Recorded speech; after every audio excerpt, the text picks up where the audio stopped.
ನಿಮ್ಮ ಮಗಳನ್ನ ನಂಬಿಸೋದಕ್ಕೆ ನಾನು ನನ್ನ ಜೀವನೇ ಕೊಡೋದಕ್ಕೆ ಹೋಗಿದ್ದೆ. ಈಗ ನಿಮ್ಮನ್ನು ನಂಬಿಸೋದಕ್ಕೆ ನಾನು ಏನು ಮಾಡ್ಬೇಕು ಹೇಳಿಯತ್ತೆ?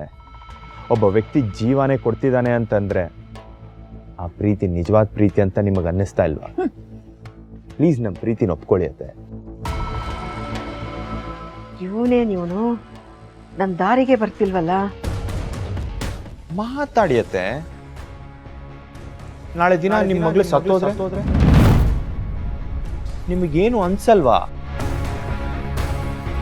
ನೀವೇನು ಯೋಚನೆ ಮಾಡ್ಬಿಡಿಯತ್ತೆ. ನಿಮ್ಮ ಮಗಳನ್ನ ರಾಣಿ ಅಲ್ಲ, ಮಹಾರಾಣಿ ತರ ನೋಡ್ಕೊಳ್ತೀನಿ. ಇನ್ನು ಏನು ಯೋಚನೆ ಮಾಡ್ತಾ ಇದ್ದೀರತ್ತೆ? ಒಪ್ಕೊಳ್ಳಿ. ನಾನು ಈಗಲೂ ಅಂತಂದ್ರೆ ನಿಮ್ಮ ಮಗಳು ನನ್ನ ಹಿಂದೆ ಓಡ್ ಬರೋದಕ್ಕೆ ರೆಡಿಯಾಗಿದ್ದಾಳೆ. ಅಕಸ್ಮಾತ್ ನಾನು ಏನಾದರೂ ಅವಳಿಗೆ ಓಡಿಸ್ಕೊಂಡು ಹೋದ್ರೆ ಶಾಕ್ ಆಗ್ಬಿಡಿಯತ್ತೆ. ನಾನು ಹಾಗೆ ಮಾಡಲ್ಲ. ಬೇಕಿದ್ರೆ ನಿಮ್ಮನ್ನು ಒಪ್ಸೋದಕ್ಕೆ ಕೈ ಕಾಲು ಹಿಡಿತೀನಿ. ಇಲ್ಲ, ಇವನು ಹೇಳ್ದಾಗ ಮಾಡಿದ್ರು ಮಾಡ್ತಾನೆ. ಹುಷಾರಾಗಿ ಹ್ಯಾಂಡ್ಲು ಮಾಡಬೇಕು.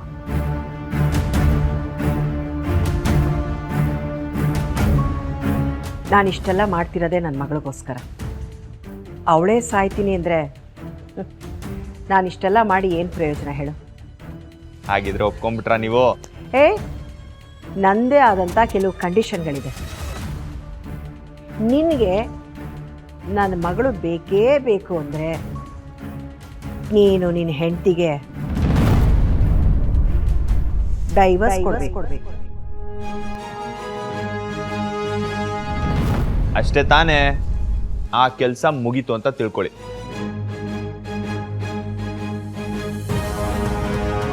ಇನ್ಮೇಲಾದ್ರೂ ನಮ್ಮ ಪ್ರೀತಿಗೆ ಅಡ್ಡ ಬರಲ್ಲ ತಾನೆ? ಮೊದಲು ನಿನ್ನ ಹೆಂಡತಿಗೆ ಡಿವೋರ್ಸ್ ಕೊಡು. ಆ ಪೇಪರ್ನ ತಂದು ನನ್ನ ಕೈ ಕೊಟ್ಟು ಆಮೇಲೆ ನಾನು ಮುಂದೆ ಬಂದು ನಿಂತ್ಕೊ. ಆಯ್ತು, ಓಕೆ.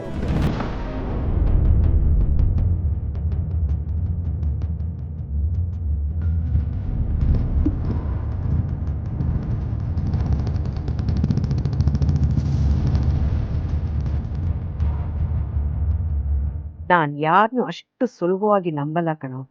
ಬುಲೆಟ್ ಬಸಿಯ. ನನ್ನ ಕನಸು, ನನ್ನ ಗುರಿನೇ ಬೇರೆ. ಆದರೆ ನನ್ನ ಮಗಳನ್ನ ಕಾಪಾಡ್ಕೋಬೇಕು ಅಂದರೆ ನನಗೆ ಸಮಯ ಬೇಕು.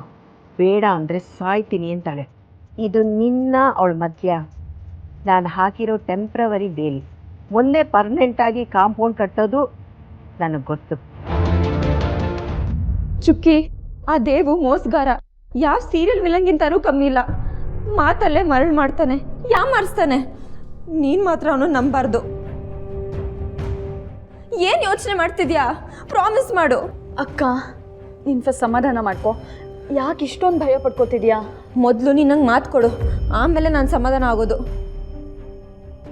ಚುಕ್ಕಿ, ನಿಂಗೆ ಗೊತ್ತಲ್ಲ ನಿನ್ನ ಅಕ್ಕ ಯಾವಾಗಲೂ ನೀನು ಒಳ್ಳೇದಕ್ಕೆ ಯೋಚನೆ ಮಾಡ್ತಾಳೆ ಅಂತ. ನೋಡು, ನೀನು ಚೆನ್ನಾಗಿರ್ಬೇಕು, ನಿನ್ನ ಲೈಫ್ ಹಾಳಾಗಬಾರ್ದು. ಕೊಡಿಲಿ ಕೈ.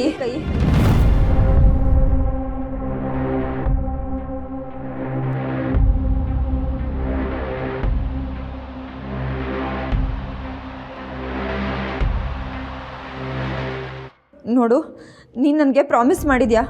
ನೀನು ಈ ಪ್ರಾಮಿಸ್ ಏನಾದರೂ ಮುರಿದ್ರೆ ನಿನ್ನ ಯಾಕ ಸತ್ತೋಗ್ತಾಳೆ.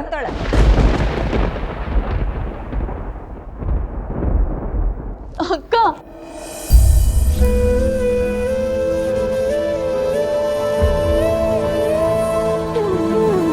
ಪ್ಲೀಸ್ ಅಕ್ಕ, ಹಾಗೆಲ್ಲ ಮಾತಾಡ್ಬೇಡ ನೀನು. ಇಲ್ಲ ಚುಕ್ಕಿ, ನಿಂಗೆ ಏನಾದರೂ ಆದರೆ ನಂಗೆ ತಡ್ಕೊಳಕ್ಕಾಗಲ್ಲ. ಅಕ್ಕ, ನನಗೇನು ಆಗಲ್ಲ, ಅಳ್ಬೇಡ ನೀನು. ನೀನು ಅದಕ್ಕೂ ಟೆನ್ಷನ್ ತಗೋಬೇಡ ಚುಕ್ಕಿ. ನಿಂಗೆ ಸಣ್ಣ ಪ್ರಾಬ್ಲಮ್ ಆದರೂ ನನಗೆ ಫೋನ್ ಮಾಡು. ಅವನೇನಾದರೂ ನಿನ್ನ ಕಣ್ಣು ಕಾಣಿಸಿದ್ರೆ ನಂಗೆ ಹೇಳು. ಎಂಥ ಸಿಚುವೇಶನ್ ಬಂದರೂ ಈ ಅಕ್ಕ ನಿನ್ನ ಜೊತೆಗಿರ್ತಾಳೆ ಅನ್ನೋದನ್ನ ಮರಿಬೇಡ.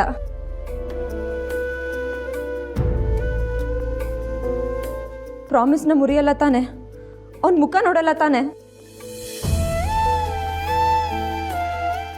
ಸರಿ ಅಕ್ಕ.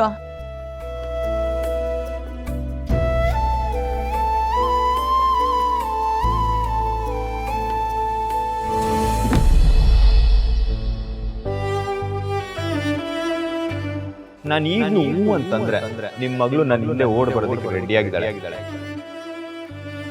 ಅಕಸ್ಮಾತ್ ನಾನು ಏನಾದ್ರೂ ಅವಳಿಗೆ ಓಡಿಸ್ಕೊಂಡು ಹೋದ್ರೆ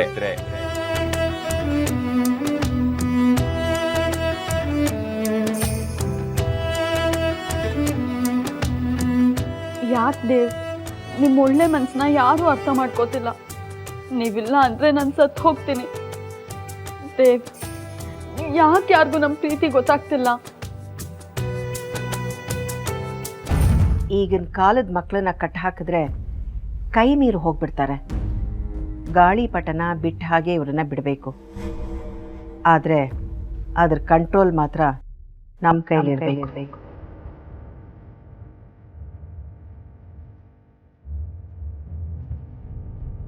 ಚುಕ್ಕಿ, ಅಮ್ಮ, ಬಾಮ್ಮ ಇಲ್ಲಿ.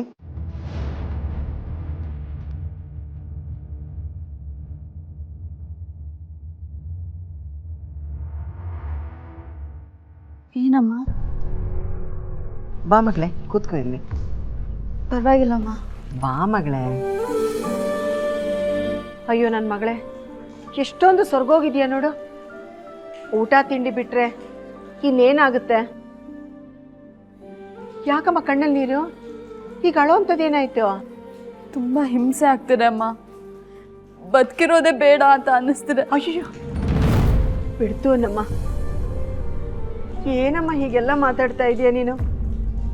ನೀ ನನ್ನ ಪ್ರೀತಿ ಮಗಳು. ನಿನ್ನ ಮೇಲೆ ನಾನು ಜೀವನ ಇಟ್ಕೊಂಡಿದ್ದೀನಿ. ನೀನು ಸಾಯ್ತೀನಿ ಅಂದರೆ ನನ್ನ ಮನಸ್ಸಿಗೆ ಹೇಗಾಗ್ಬೇಡ ಹೇಳು. ಅಮ್ಮ, ಈಗೇನಮ್ಮ, ನೀನು ಆ ದೇವ್ರ ಜೊತೆ ಇದ್ರೆ ಖುಷಿಯಾಗಿರ್ತೀಯ ಅಲ್ವಾ? ಆಯ್ತು ಮಗಳೇ, ನಾನು ನಿನ್ನ ಪ್ರೀತಿ ನೋಡ್ತೀನಿ. ಅಮ್ಮ, ನಿಜನಮ್ಮ?